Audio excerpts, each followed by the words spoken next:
The story off last time.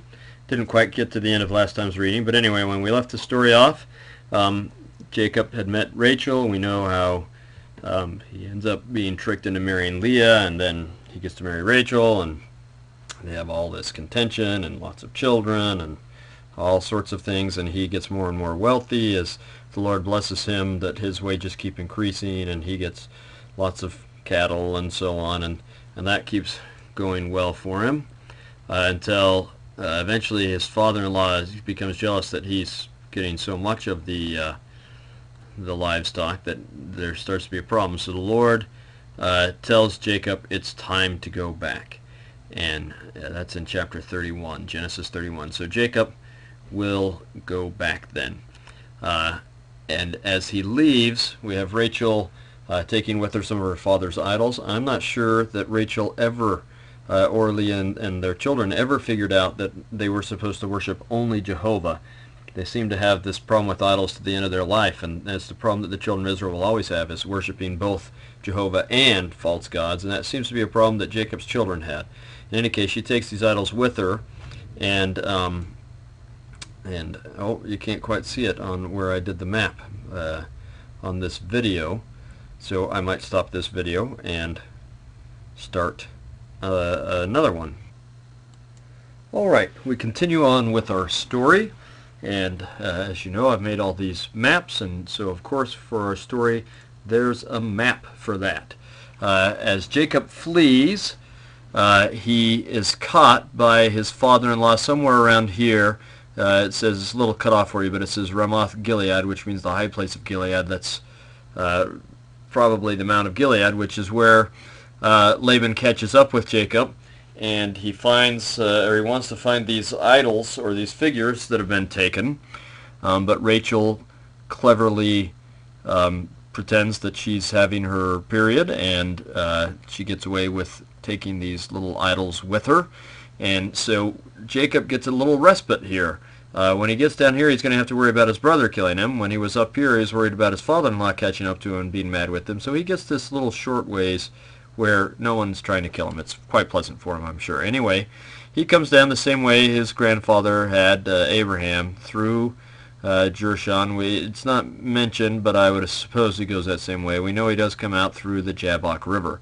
And then we get to Peniel, right here on the Jabbok River. It's somewhere, we don't know exactly where, but somewhere around here on the Jabbok.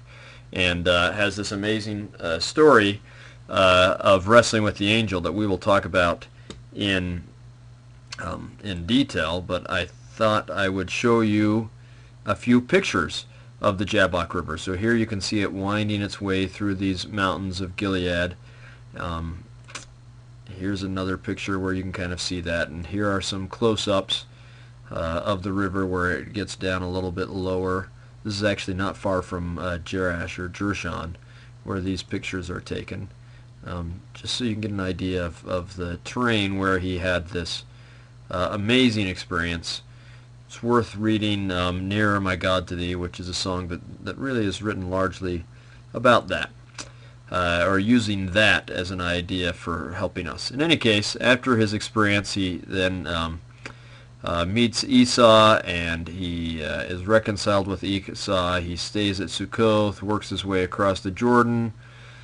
He comes over and stays at Shechem, builds an altar there, and things seem to be all right. He's hanging out there for a while when some locals rape his daughter Dinah. And Simeon and Levi then trick them, kind of a nasty trick. They tell them they all have to get circumcised, and then while they can't move, they go up and kill them all, and Jacob is worried that this will set everyone in the land against him. So he leaves, and he comes down, and all the way down to Hebron. He's reunited with Isaac, and eventually he buries Isaac there in Hebron next to his father and his mother, Isaac's father and mother, Jacob's grandparents. At some point, he's coming back up towards Salem. We don't know exactly why. And he gets close to Salem at Bethlehem, and it's just right there on the seam of Bethlehem, close to Jerusalem, that Rachel dies. So let's see here. I have a picture of that for you. Whoops. I don't. Okay, there's the picture. Sorry, I forgot that Firefox had crashed. I needed to get it called back up. So you can see this is the town, and right here is Rachel's tomb. She's just right on the seam in between Bethlehem and Jerusalem. In fact, today they've built the separation wall that goes around Jerusalem. They've built a little kind of inlet for it so that Rachel's tomb can be in Israeli territory and they can go to it. So, but this is what it looked like a number of years ago.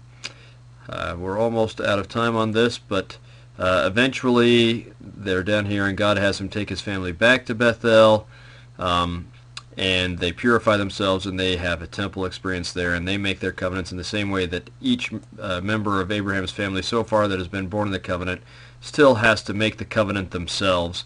And so Jacob gets his entire family to come up to Bethel and make that covenant with God. Alrighty then, we'll see you next time.